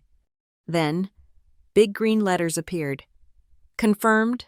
Welcome to Snow Ridge. Reagan. A rush of adrenaline flooded my veins, hotter and stronger than anything I had ever felt in the operating room. I had done it. I had committed the act of rebellion. I closed the laptop and checked the time. My break was over. I had 4 hours left of my shift. I stood up, smoothed my scrubs, and walked back out onto the floor. For the rest of the afternoon, I was untouchable. My phone was in my locker, turned off. I knew it was likely exploding with voicemails from Valerie, probably oscillating between fake heart attacks and threats of lawsuits. It didn't matter. They were noise. I was the signal. When my shift finally ended at 7 in the evening, I walked to my car with my head high. The snow was falling harder now, covering the ugliness of the gray pavement. I drove home, stopping only to pick up pizza. No cooking tonight. When I walked into the apartment, Marley was sitting on the floor, building a castle out of blocks. She looked up, her eyes wary. She knew it was Christmas Eve. She knew the drill. Mommy comes home tired, packs a bag of cooking supplies, drags her to Grandma's house, and ignores her while peeling vegetables. "Hi, Mommy," she said quietly. "Do we have to go to Grandma's soon?" I dropped my bag on the floor. I knelt down to her level. "No, baby," I said. "We are never going to Grandma's to work again." Marley tilted her head, confused. "But it is Christmas. Grandma says you have to cook." "Grandma is wrong," I said. I pulled my phone out. I had turned it back on only to show her the pictures, keeping it on airplane mode so no calls could come through. "Look at this," I said, swiping to the photo of the Snowline Express train, a gleaming steam engine chugging through a winter wonderland. Marley's eyes went wide. "Is that the Polar Express?" "It is close," I smiled. "It is the train that is going to take us to our hotel. Look." I swiped to the picture of the pool, then the picture of the giant tree, then the picture of the suite with the fireplace and the hot chocolate bar. "Who is going there?" she asked, not daring to hope. "We are," I said. "We leave tomorrow morning, just you and me. No cooking, no cleaning, just swimming and eating and riding the train." Marley stared at me for a long second, processing the shift in her universe. Then, a smile broke across her face, so bright it hurt to look at. "Really?" she squealed. "Really," I promised. She threw her arms around my neck, knocking me backward onto the carpet. We laughed, tangling together on the floor of our small apartment. Her joy was pure, unadulterated by obligation. It was worth every single penny of the $4,850. Later that night, after Marley had fallen asleep clutching her printed-out train ticket like a golden treasure, I sat at my wobbly kitchen table one last time. I opened the laptop. I opened the file named "What I Have Paid to Be Family." I scrolled to the bottom of the list. I added a new line. December 24th, Snow Ridge Summit Lodge, $5,200. Under the column ROI, Return on Investment, where I had previously written 0 for every transaction involving my family, I typed something different this time. ROI, my daughter's smile, my freedom, my sanity. It was the best investment I had ever made. Then, I added a note in red text at the very bottom of the document. It was a message to myself, a directive for the days to come. Warning: if they try to ruin this trip, if they send one text, make one threat, or try to guilt me while I am on that mountain, I will release this file. I will send it to everyone. I will burn the bridge so thoroughly that the ash will choke them. I saved the file. I closed the laptop. I went to my bedroom and finished packing. I packed my warmest sweaters. I packed Marley's snow boots, and for the first time in years, I didn't pack an apron. I lay in bed, staring at the ceiling. I knew the storm was coming. Valerie would not take this lying down. She was losing her servant, her punching bag, and her bank. She would scream. She would lie. She would try to destroy me. But as I closed my eyes, I realized something. I wasn't afraid of the storm anymore. I was the storm, and I was finally headed in the right direction. The Snowline Express was not just a train. It was a time machine that transported you out of the gray, slushy reality of the suburbs and into a vintage postcard. The interior was all polished mahogany and plush velvet seats the color of crushed cranberries. The windows were vast, panoramic sheets of glass designed to frame the jagged, snow-capped teeth of the Rocky Mountains as we climbed higher into the thin air. Marley was pressed against the glass, her breath fogging up the pane as she traced the shapes of the pine trees whipping by. She was wearing her favorite sweater, the one with the sequined snowflake on the chest, and for the first time in months, her shoulders weren't hunched with the intuitive tension of a child who knows her mother is unhappy. "Mommy, look! A frozen waterfall!" she squealed, pointing at a cascade of ice suspended on the cliff face. "I see it, baby," I said, forcing a smile. "It is beautiful." It was beautiful, but while Marley was looking at the scenery, I was looking at the device in my lap. My phone was vibrating against my thigh like a captured bird trying to batter its way out of a cage. I had turned off the ringer, but the haptic feedback was relentless. Buzz, buzz, buzz, buzz, buzz. I had made the mistake of glancing at the notifications before we lost cell service. The first wave had come at 6 in the morning, right when I would normally be unlocking Valerie's back door to start the turkey. "Valerie, where are you? The bird is still in the fridge. Do not tell me you overslept." Martin. "Reagan, pick up. Your mother is getting upset." Ethan. "Seriously? I am hungry. Get your ass over here." Then, silence for an hour, the hour of realization, the hour where they understood that the key wasn't turning in the lock. Then the second wave, the guilt wave. "Valerie, I am clutching my chest. I think it is a heart attack.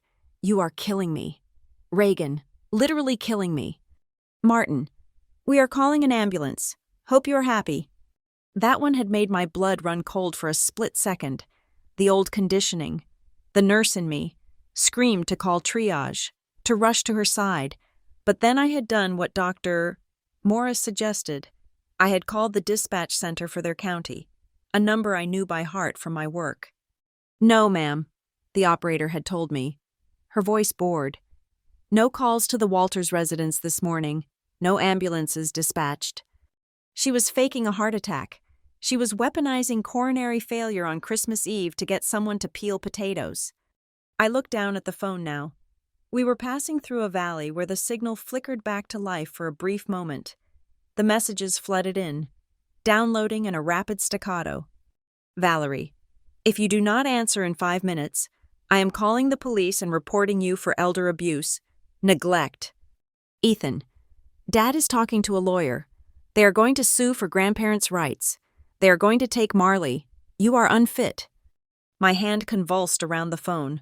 The threat was absurd. No judge in Colorado would grant custody to grandparents because they didn't get their holiday dinner cooked. But the sheer malice of it took my breath away. They knew Marley was my world. They knew she was the only thing I lived for. And they went straight for the jugular.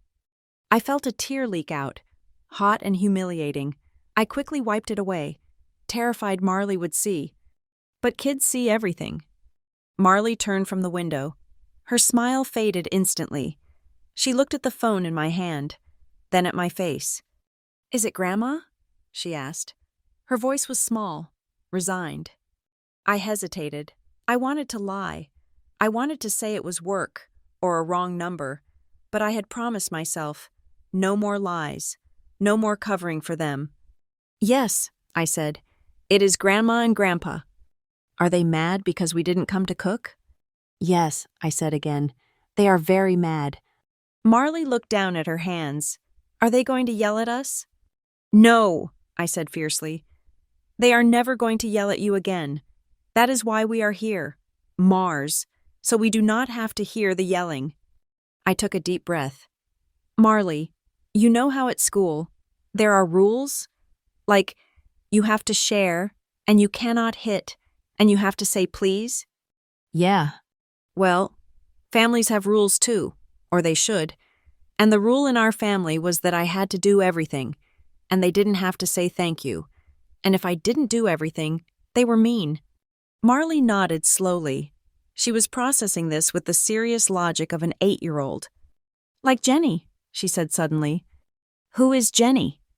"A girl in my class," Marley said, picking at a loose thread on the velvet seat. "She said she would be my best friend, but only if I gave her my pudding cup every day, and if I didn't give her the pudding, she told everyone I smelled like old cheese." I stared at my daughter. The parallel was so stark, so brutal in its simplicity, that I almost laughed. "Exactly like Jenny," I said. Grandma is being a Jenny. She wants my pudding cup. She wants all the pudding cups. And she wants me to say thank you for letting her take them. That is not fair, Marley said, her brow furrowing. You should keep your pudding. You work hard for it. I am keeping my pudding, I whispered, reaching out to squeeze her hand. And I am keeping you.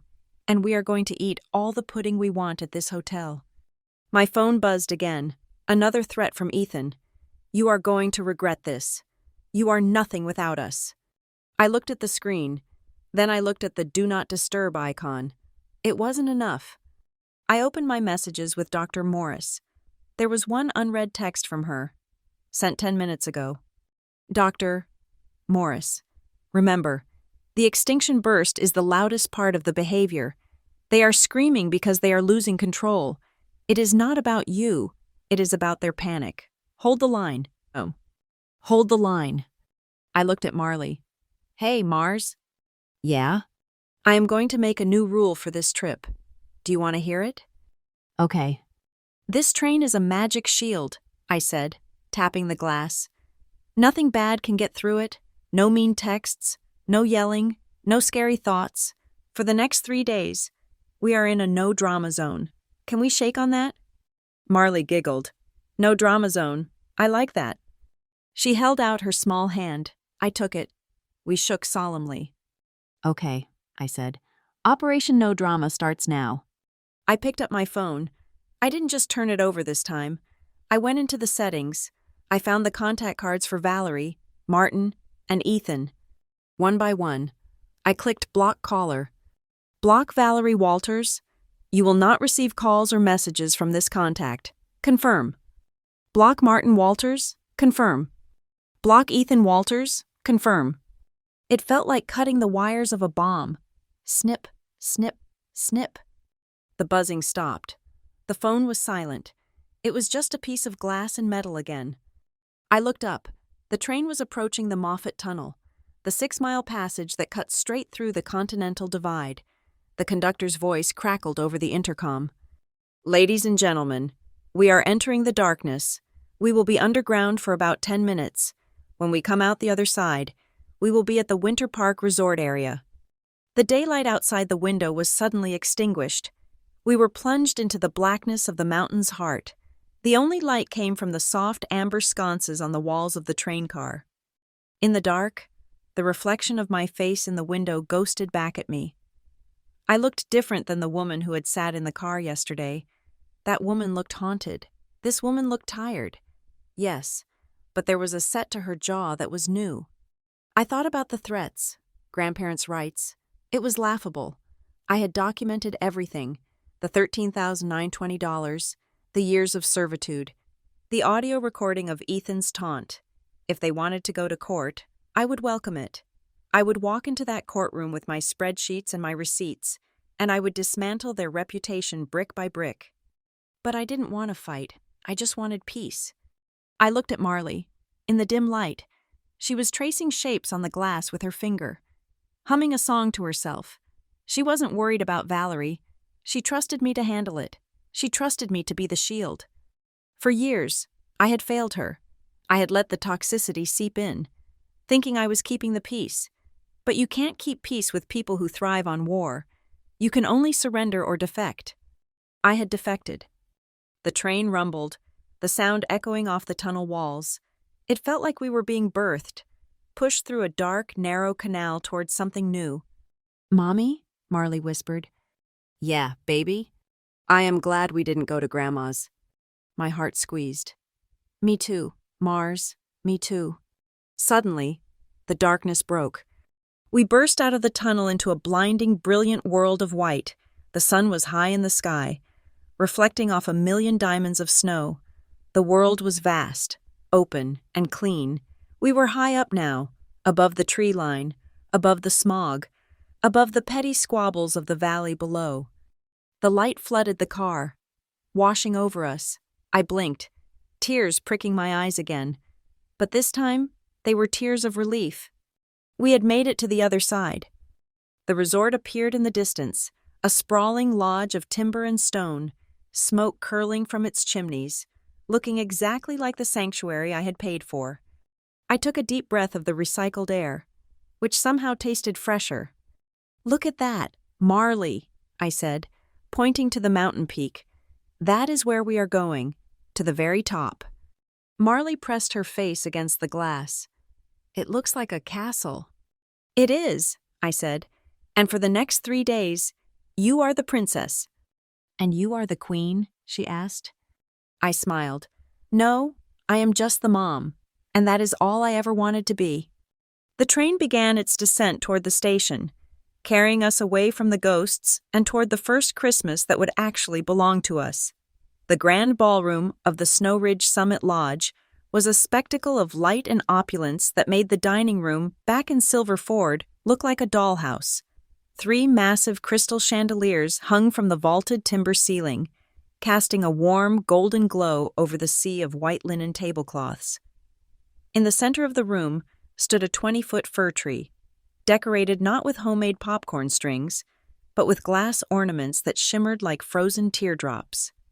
The air smelled of roasted prime rib, rosemary, and expensive champagne.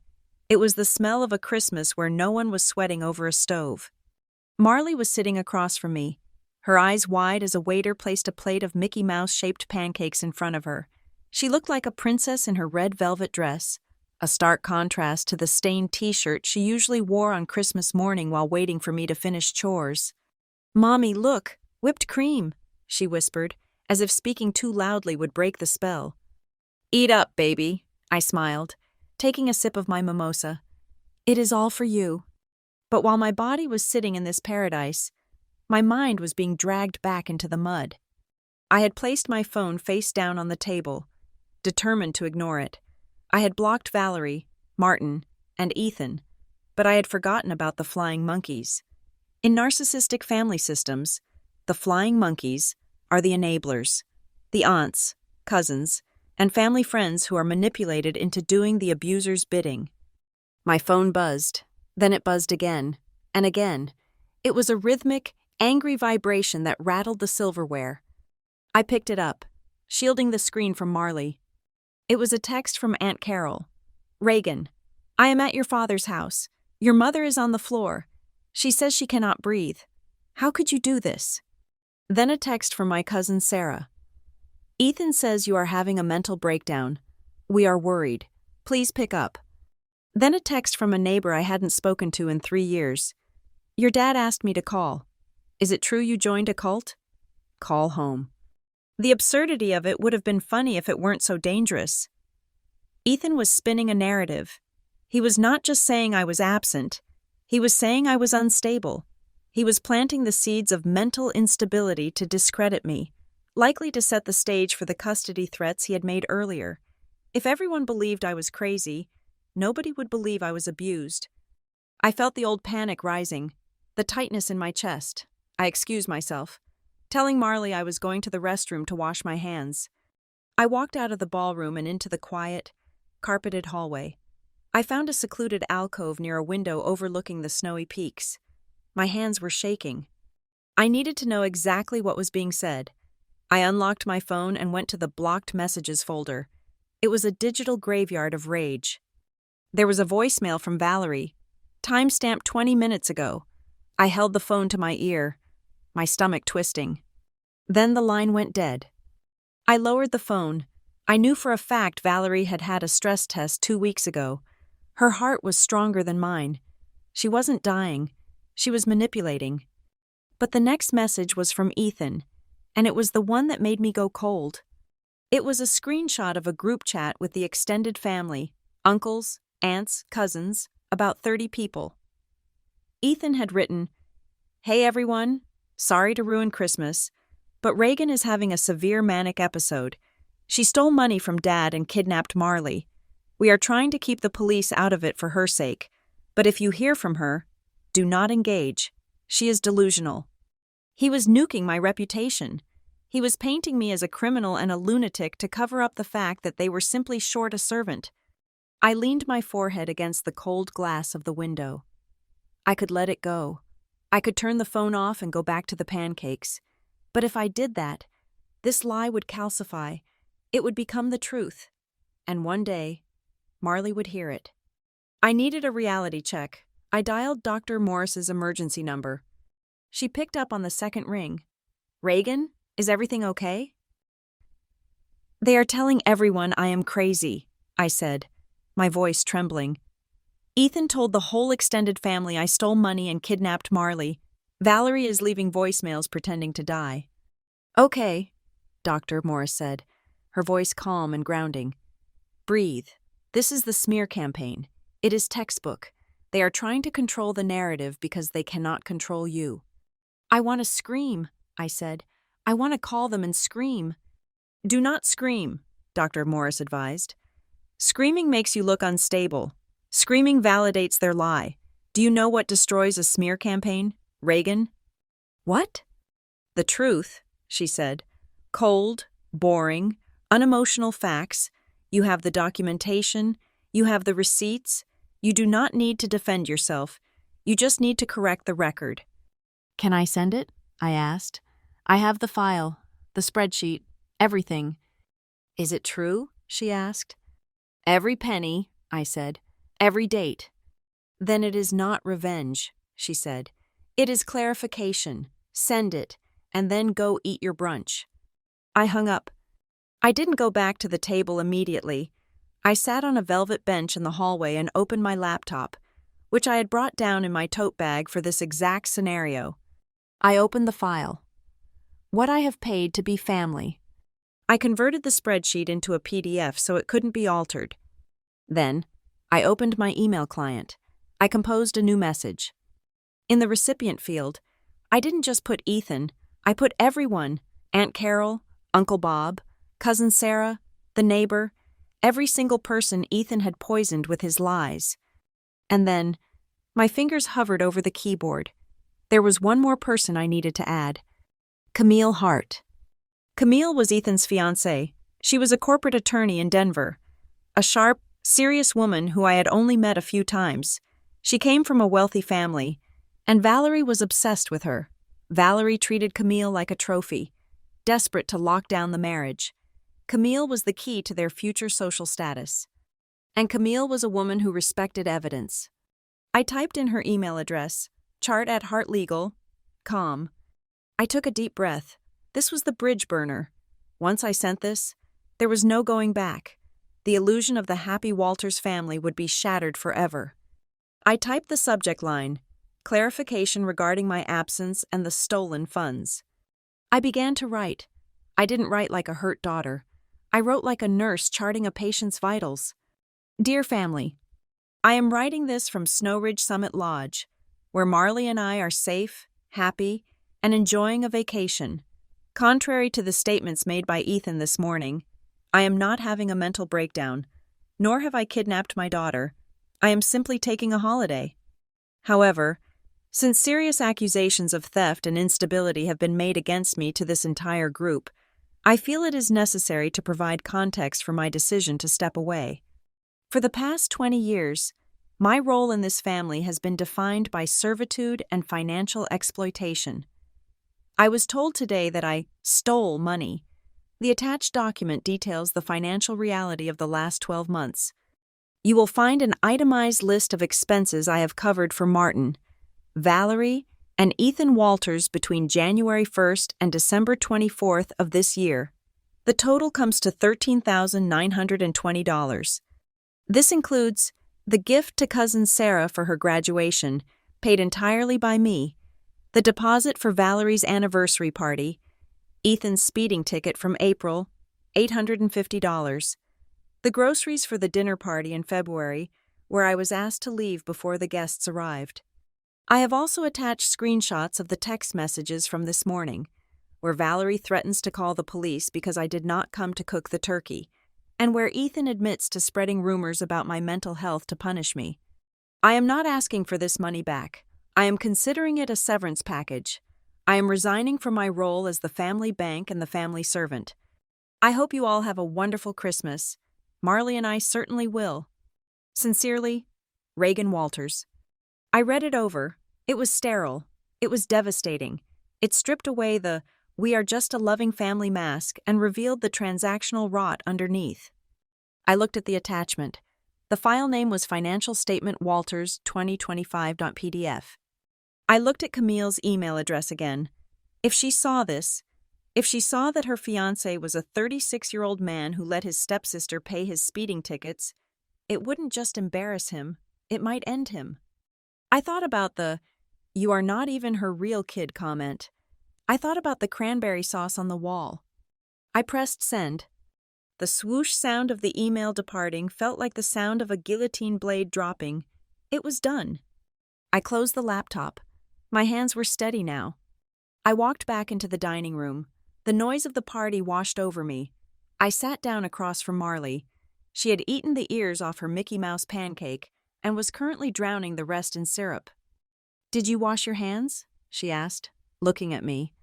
"I did," I said, "and I washed away a lot of dirt." I picked up my mimosa and took a long drink.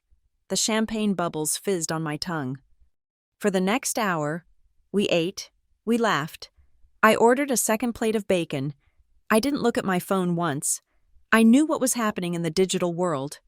The email was landing in inboxes across the state. Phones were pinging, jaws were dropping. The silence at the Walters dining table was probably deafening. After brunch, we walked out to the main lobby to take a picture in front of the giant tree. The lobby was filled with families in matching pajamas and couples holding hands. "Stand right there. Mars," I said, backing up to frame her against the towering pine. "Smile like you just won the lottery." Marley grinned, throwing her arms out wide. I snapped the photo. It was perfect. She looked radiant, free of the shadow of that house. As I lowered the phone to check the picture, a notification banner slid down from the top of the screen. It wasn't a text. It was an email. My heart skipped a beat. Was it hate mail? Was it a threat? I looked at the sender. From Camille Hart. I felt a chill run down my spine. Camille, the lawyer, the fiancé. I tapped the notification. The email was short. It didn't have the hysterical capitalization of Valerie's texts or the cruel slang of Ethan's. It was professional, direct, and terrifyingly calm. Reagan. "Thank you for sending this. I have been reading the spreadsheet for the last 20 minutes. There are line items here regarding legal fees and settlements that Ethan told me he paid for himself using his bonus. He told me he was debt-free. Your documentation suggests otherwise. Also the text messages you attached. The way he speaks to you. I had no idea. We need to talk. Not today. Enjoy your holiday with your daughter. But call me next week." Those grandparents' rights threats he made? As a family law attorney, I can tell you they are baseless harassment. I can help you shut that down. This is serious. Reagan, you have opened my eyes. Camille. I stared at the screen. I had expected anger. I had expected denial. I had expected her to take his side. But I had forgotten one thing. Camille was a smart woman, and smart women know that when they see a bill for $13,920 paid by someone else, they are looking at a liability. I hadn't just cleared my name. I had handed Camille the red flag she had been missing. "Mommy?" Marley tugged on my sleeve. "Can we go to the pool now?" I looked down at my daughter. Then I looked back at the phone. I didn't reply. I didn't need to. The grenade had gone off, and the structure was already crumbling. "Yes, baby," I said, slipping the phone into my pocket. "We can go to the pool. We have all the time in the world." I took her hand and walked toward the elevators. Behind us, the great Christmas tree sparkled, and miles away, in a house in Silver Ford, I knew the silence was finally being broken by the sound of consequences. The days following our return from Snow Ridge were characterized by a strange, suspended atmosphere. It felt like the air pressure drop before a tornado touches down. I went back to work at the hospital, walking the corridors with my head high, greeted by the warm smiles of colleagues who had witnessed my stand in the lobby. I went back to my apartment, which no longer felt like a holding cell but a fortress. But while my life had quieted down, the life I had left behind in Silver Ford was reportedly imploding. I did not have to go looking for the wreckage, in a small town, or even a network of suburbs connected by gossip and church groups. The truth has a way of leaking out like water through a cracked dam.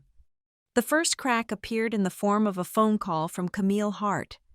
It was 3 days after Christmas. I was in the kitchen making a peanut butter sandwich for Marley when my phone buzzed. I saw Camille's name and felt a spike of adrenaline, but I forced myself to answer calmly. "Hello, Camille?" "Reagan," her voice was clipped, devoid of the polite social lubricant she usually employed. "I wanted to follow up on your email. I told you we needed to speak." "I am listening," I said, leaning against the counter. "I sat Ethan down on Christmas night," she began. "I printed out your PDF. I went through it line by line. I asked him about the speeding ticket. I asked him about the deposit for his mother's party. I asked him about the credit card debt he claimed he paid off." She paused, and I could hear the rustling of papers on her end. "He tried to lie. Reagan, he tried to tell me you were confused, that you had made the numbers up. He tried to use the mental instability angle again. He said you were obsessed with him." I let out a dry, humorless laugh. "Obsessed with him? I have been trying to get away from him for 20 years. "I know," Camille said, "because I asked him to pull up his bank statements to prove you wrong. I told him if you were lying, it would be easy to show the transactions coming from his account, not yours." "And?" "And he refused," she said. "He threw a tantrum. He threw a glass against the wall. He looked exactly like his mother." The image was vivid. Ethan, the golden boy, cornered by facts, reverting to the only conflict resolution strategy he knew, violence and deflection. "I called off the engagement party," Camille said. The sentence hung in the air, heavy and final. "I have not called off the wedding yet, but I am close. I told him I am not marrying a man who exploits his sister and lies to his future wife, and I certainly am not marrying into a family that threatens to sue for custody of a child they barely see just to win an argument." "Thank you, Camille," I said, my voice softening, "for believing the math." "I am a lawyer. Reagan, I believe evidence. And speaking of legal matters, Valerie called me yesterday. She wanted me to draft a cease and desist letter against you. She wanted to sue you for defamation for sending that email to the family." "What did you tell her?" "I told her that truth is an absolute defense against defamation," Camille said, her voice turning icy. "And I told her that if she wants to go to court, I will personally represent you pro bono. I told her I'm not her attack dog." She hung up on me. I closed my eyes, a wave of relief washing over me. They had lost their biggest weapon. Camille was supposed to be their shield, their status symbol, their legal muscle. Now, she was a liability. The second crack in the dam was much more personal. It came from Aunt Carol. Carol was my father's sister. She had been the one who texted me about Valerie's fake heart attack, accusing me of killing her. Carol had always been Valerie's most loyal lieutenant, echoing every criticism, amplifying every guilt trip. She called me on New Year's Eve. "Reagan?" Her voice was hesitant, lacking its usual sharp edge. "Hi, Aunt Carol?" I got your email," she said. "The one with the list." "I assumed you did." "I saw the entry for June," she said quietly. "The graduation gift for Sarah, $200. "Yes. Valerie told me." Carol paused, her voice cracking. "Valerie told me that money came from her and Martin. She made a big show of it at the party. She said they had sacrificed their vacation fund to give Sarah a good start. She cried. Reagan, she actually cried about how much she loved Sarah." "I know," I said. "I saw the photos." "I didn't know you paid for it," Carol whispered. "I thought, well, Valerie always said you were stingy. She said you never contributed anything. She said we shouldn't expect anything from you because you were hoarding your money." "I was paying their bills, Carol.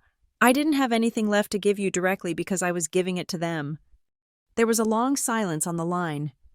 "I am sorry," Carol said finally. "I am so sorry, honey. I believed her. For years, I believed her. I thought you were cold. I didn't know you were being bled dry." "It is okay," I said, though it wasn't really okay. "You didn't know."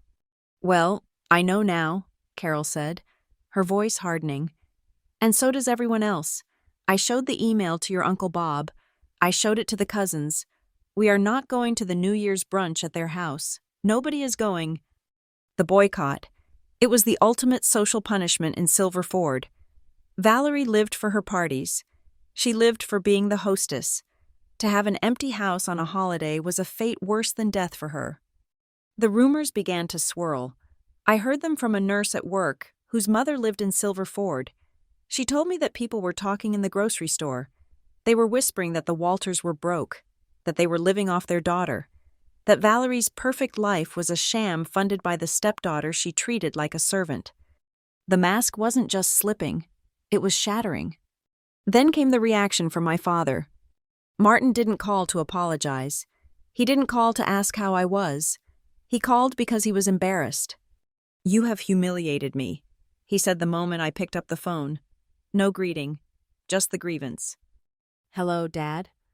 "Do you know what happened today?" he demanded. "I was at the hardware store. Old man Jenkins asked me if I needed a loan for my insurance premium. He laughed at me. Reagan, he asked if my daughter had cut off my allowance. "Did you pay me back the $400, Dad?" I asked calmly. "That is not the point," he sputtered. "The point is that family business stays in the family. You aired our dirty laundry to the whole town. You made me look like a beggar." "I made you look like someone who borrows money," I said. "If the truth embarrasses you, maybe you should have lived differently." "Valerie is a wreck," he said, shifting tactics to guilt. "She hasn't left her room in 2 days. She is crying her eyes out. She says she treated you like her own flesh and blood, and this is how you repay her. She treated me like an employee, Dad, and I quit." "You are ungrateful," he spat. "You are cold. I don't know who you are anymore." "I am the person who isn't paying for your smartwatch," I said. "Goodbye, Martin." I hung up. It hurt, but it was a dull ache, like pressing on an old bruise. I realized that his anger wasn't about losing me. It was about losing face. He didn't care that he had failed to protect me from Valerie. He cared that his friends knew he couldn't pay his own bills. Ethan was the next to crack. He didn't text threats anymore. The grandparents' rights bluff had been called by Camille. Now, he was in panic mode. He sent a long email. "Reagan, look, things are getting out of hand. Camille is talking about postponing the wedding. She is really mad. You need to talk to her. You need to tell her that the spreadsheet was an exaggeration. Just tell her you were emotional and you padded the numbers. If you do this for me, I will talk to Mom. I will get her off your back. We can fix this. Please, sis, don't ruin my life." Sis. He hadn't called me sis in 20 years. He usually called me the help or freeloader. Now that his future wife and her family's money was slipping away, suddenly we were siblings. I didn't reply. I simply forwarded the email to Camille with a note. "For your records." I was done protecting them. I was done fixing it. Finally, Valerie made her move. She knew the stick wasn't working, so she reached for the carrot, but it was a poisoned carrot. A letter arrived in my mailbox a week after New Year's. It was on her heavy cream-colored stationery, scented with her perfume. "My dearest Reagan, I have been doing a lot of praying. I realize now that we have had some miscommunications. I know I can be demanding, but it comes from a place of love. I want you to be the best version of yourself. I am willing to forgive the hurtful email you sent.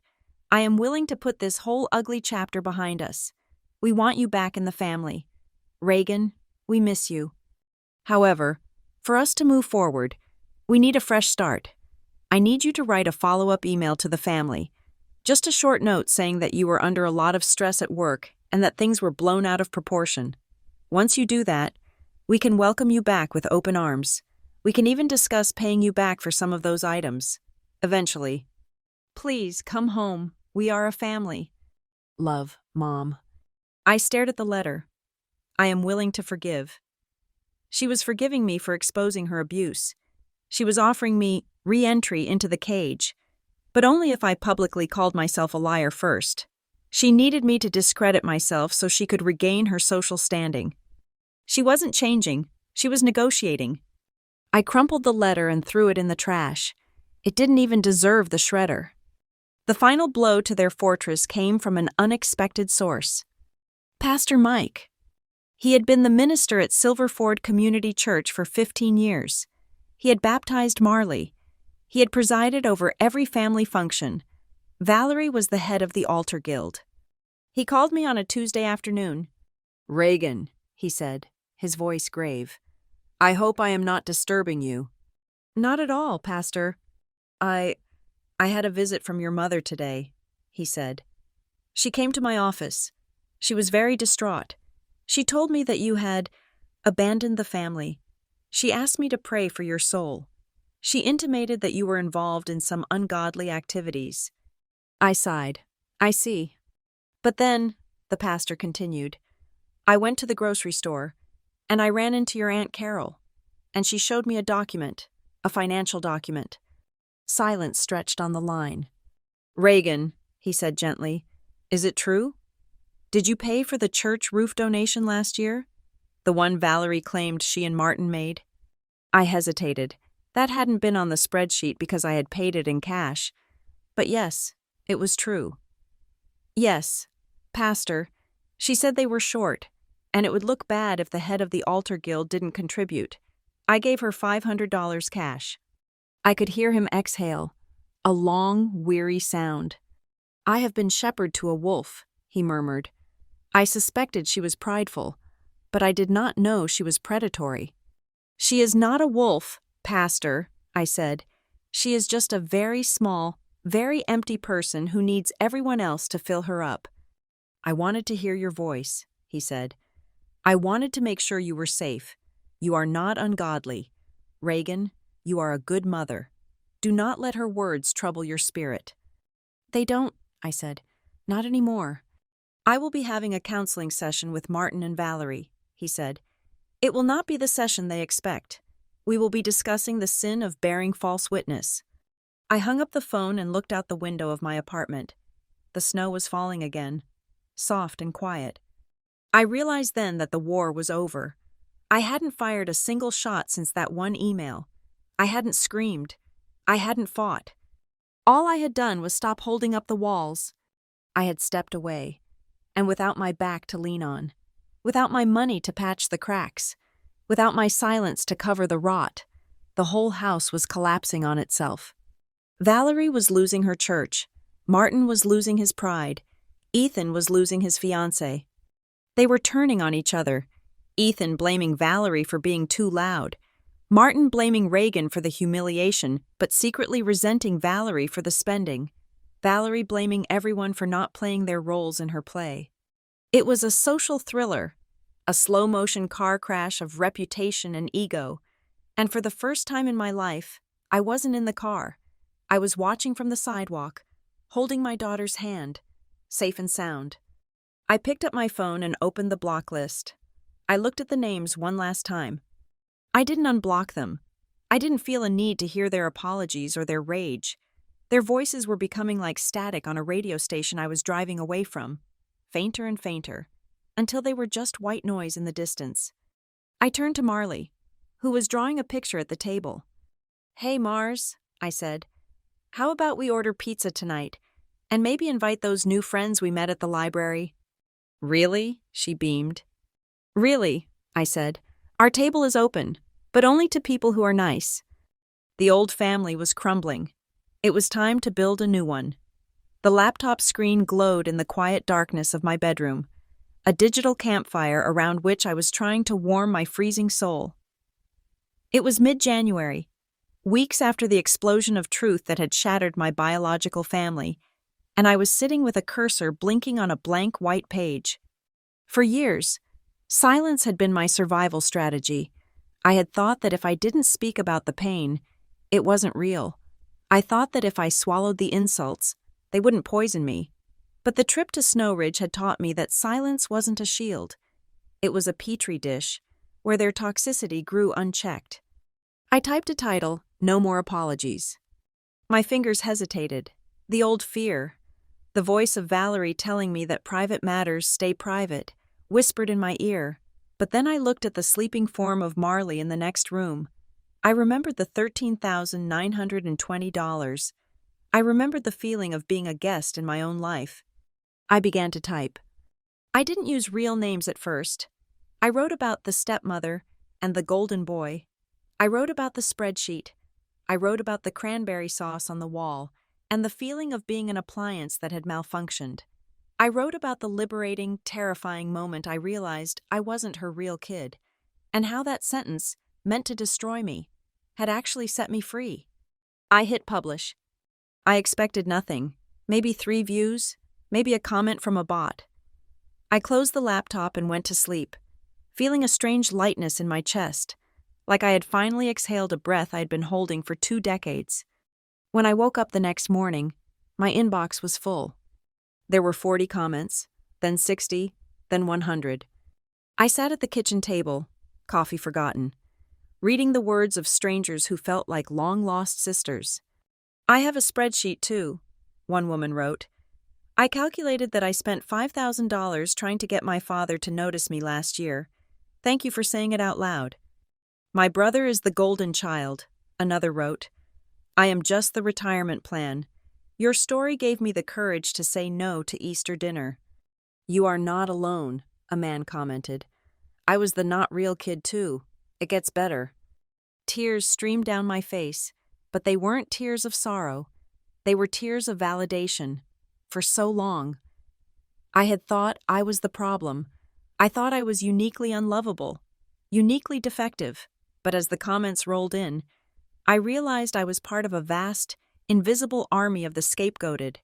We had all been paying the same bill, thinking we were the only ones in debt. A week later, I edited the About Me section of the blog. I deleted Anonymous and typed Reagan Walters. It was a small act, but it felt like planting a flag. I was owning my story. If they wanted to shame me, let them try. I had an army now. While I was finding my voice online, Marley was finding hers in the real world. Valerie had always labeled Marley as hyper or too much. She would shush her at the dinner table, roll her eyes when Marley wanted to run in the yard, and complain that she was exhausting. I had internalized that. I had spent years trying to shush my daughter, trying to make her smaller so she wouldn't annoy the queen. I stopped shushing her.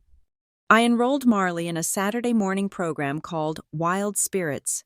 It was a community group for high-energy, creative children, kids who learned by moving, who expressed themselves loudly, who didn't fit into the sit-still-and-be-quiet box. On her first day, I stood on the sidelines, clutching my coffee, my stomach in knots. I watched as the group leader, a woman with bright blue hair and a laugh like a trumpet, told the kids to run as fast as they could through the mud puddle. "Go!" she screamed. Marley hesitated. She looked back at me, waiting for the reprimand, waiting for the, "Don't get your clothes dirty." I nodded. "Go, Mars! Run!" She took off. She hit the mud puddle at full speed, water spraying everywhere. She slipped, fell on her butt, and came up covered in brown muck. And she laughed, a deep, belly-shaking laugh that echoed off the trees. Nobody scolded her. The other kids cheered. The leader high-fived her muddy hand. I felt a hand on my shoulder. It was another mother, wearing a coat that looked like it had seen better days. "First time?" she asked. "Yeah," I said, my voice thick. She was always told she was too loud. "Here," the woman smiled. "Loud is just another word for alive. Welcome to the tribe." That Saturday morning group became our sanctuary. I met parents who didn't judge. We didn't talk about country club memberships or how expensive our cars were. We talked about sensory processing, about the best stain removers for grass knees, and about how hard it is to raise happy kids in a world that wants them to be robots. Marley bloomed. She wasn't hyper. She was passionate. She wasn't difficult. She was curious. Without Valerie's critical gaze, my daughter transformed from a problem to be solved into a person to be celebrated. My own healing took a more structured turn with Dr. Morris. During one of our sessions, she watched me talk about the blog and the new boundaries I had set at work. "Reagan," she said, leaning back in her chair, "you have done the demolition work. You tore down the house that was hurting you. Now, you are laying the foundation for a new one. I am running a workshop next month on breaking the cycle, family boundaries, and self-worth. I would like you to come, not just to listen, but to share. Me? I asked. I am still a mess. You are not a mess, she corrected me. You are a survivor who documented her escape. That makes you an expert. There are people in that room who are still where you were 3 months ago. They need to see that there is life after the cutoff. I went to the workshop. I stood in a circle of 20 strangers in a community center basement. My hands shook as I held my index card with my notes. But when I spoke, when I told them about the turkey I didn't cook and the train I did take, I saw heads nodding. I saw eyes lighting up. I realized that my pain had a purpose. It wasn't just suffering. It was a map. And if I could show even one person the exit, then the years of peeling potatoes and feeling small were worth something. The seasons changed. The snow melted, giving way to the pale green of spring, and then the gold of summer. By the time November arrived, my life looked unrecognizable. November meant Thanksgiving. In the old timeline, this was the month of dread. This was the month the text messages would start. Don't forget the cranberry sauce. Don't be late. Make sure you iron the tablecloths. This year, my phone was quiet. I decided to host my own Thanksgiving, but I didn't call it that. I called it Friendsgiving. I invited Sarah from the hospital. I invited the mom with the muddy coat from the Wild Spirits group. I invited a neighbor who had helped me jumpstart my car when the battery died. I invited Dr. Morris, though she politely declined due to professional boundaries but sent a beautiful bouquet of fall flowers. My apartment was small, so we pushed the wobbly table against the wall and set up a buffet on the counter. It was a potluck. That was the rule. Nobody works too hard. Sarah brought a green bean casserole that was slightly burned on the edges. The neighbor brought a store-bought pumpkin pie because she admitted she hated baking. Marley made place cards out of construction paper and glitter, spelling half the names wrong. The apartment was crowded. It was hot. It was loud. And it was perfect. I was pulling a tray of rolls out of the oven when it happened. I was distracted by a joke Sarah told, and my hand slipped. The tray tilted. 6 hot yeast rolls slid off the metal sheet and landed on the floor. The room went silent for a split second. My heart hammered. The old reflex kicked in. I braced for the yelling. I braced for Valerie's voice screaming, "You clumsy idiot! You ruined it!" I waited for the shame. 5-second rule, the neighbor shouted. "I will get the dog." Sarah laughed, realizing we didn't have a dog, which made everyone laugh harder. Marley ran over. "I will help. Mommy?" She picked up the rolls. We dusted them off. We put them in a basket. Nobody screamed. Nobody stormed out. Nobody told me I wasn't a real part of the family. We ate the rolls. They tasted like yeast and flour and forgiveness. I looked around the room at these mismatched people. None of them shared my DNA. None of them had known me when I was 10. But they were my family. Family wasn't blood. Family was the people who helped you pick up the rolls when you dropped them, instead of kicking you while you were down. Later that evening, after the guests had left, and Marley was asleep with a full belly and a heart full of love, I sat on the couch with a glass of wine. My phone buzzed. I looked at it. I had unblocked Martin a few months ago. After Aunt Carol told me he was depressed and much quieter, I kept him on a restricted setting, no calls, just texts, and no notifications. I checked it when I wanted to. There was a text from him. "Happy Thanksgiving. Reagan. Hope you and Marley are well. I had a turkey sandwich at the diner. It was okay. Miss your cooking.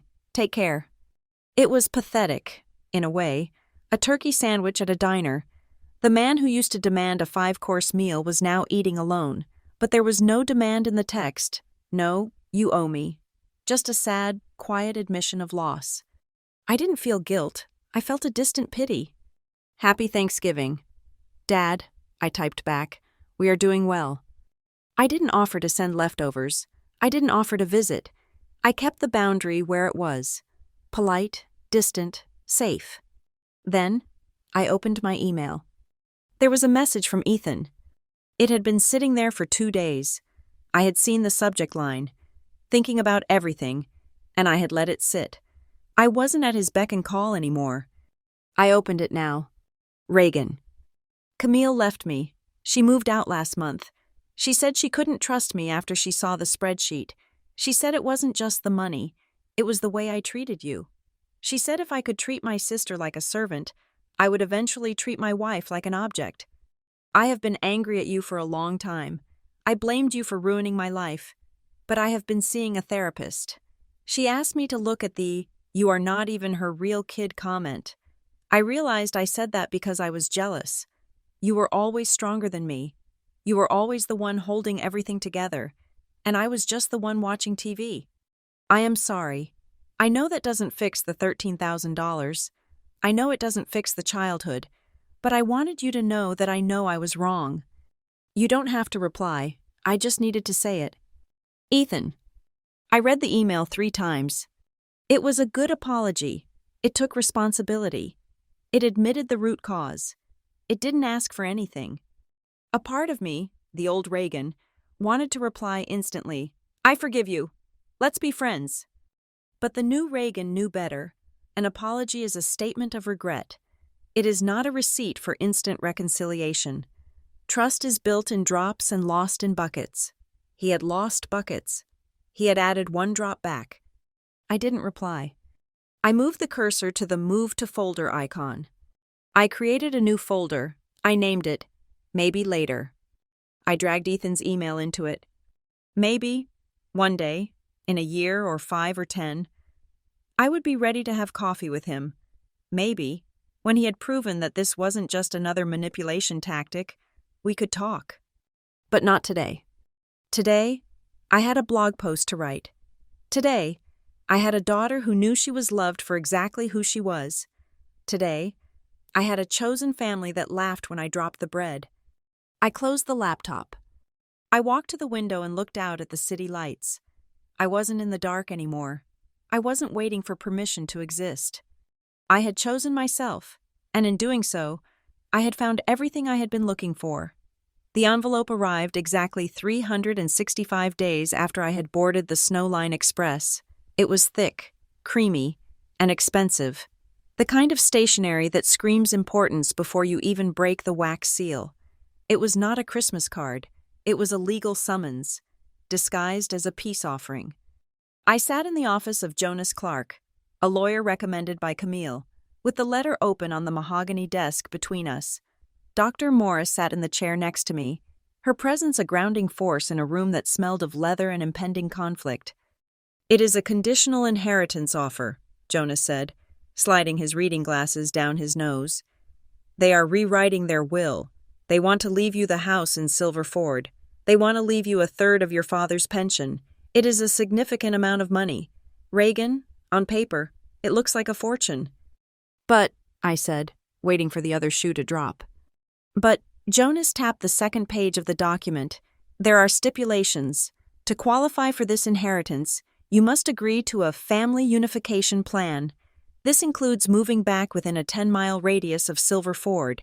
It includes attending mandatory weekly family dinners, and it includes signing an NDA regarding the events of last Christmas, effectively retracting your blog post and your email." I looked at Dr. Morris. She didn't look surprised. "It is a golden leash," Dr. Morris said quietly. "They realize they cannot control you with guilt anymore, so they are trying to buy you. They are putting a price tag on your autonomy." "If I sign this," I said, tracing the signature line with my finger, "I get the money, but I lose my life." "Essentially," Jonas agreed. "They are asking for a meeting to finalize the terms. They want to do it in person. They think if you see them, if they dangle the carrot close enough, you will bite." I thought about the $13,920. That was the price of my slavery for 1 year. Now, they were offering a house, probably worth $400,000, in exchange for the rest of my life. "I will go to the meeting," I said. Jonas looked concerned. "You do not have to. We can reject it by mail." "No," I said, standing up. "I need to do this. I need to look them in the eye and say no. I need to finish the sentence I started last year." The meeting was scheduled for 2 days later in a neutral conference room at a law firm in downtown Denver. It was snowing again. Large, wet flakes that stuck to the windows of the skyscraper. When I walked in, flanked by Jonas and Dr. Morris, the atmosphere was so thick with tension it felt like walking into water. Valerie was there, dressed in black as if she were mourning something. She looked older. The last year had not been kind to her. The loss of her social standing in Silver Ford had etched deep lines around her mouth. My father, Martin, sat next to her, looking at his hands. He looked smaller, diminished, a man who had shrunk without someone constantly inflating his ego. And there was Ethan. He sat at the end of the table. He wasn't wearing his usual flashy suit. He was wearing a simple sweater. He looked tired. He looked at me when I entered, and for the first time in our lives, his eyes didn't hold a sneer. They held a strange, sad recognition. "Reagan," Valerie said, her voice trembling.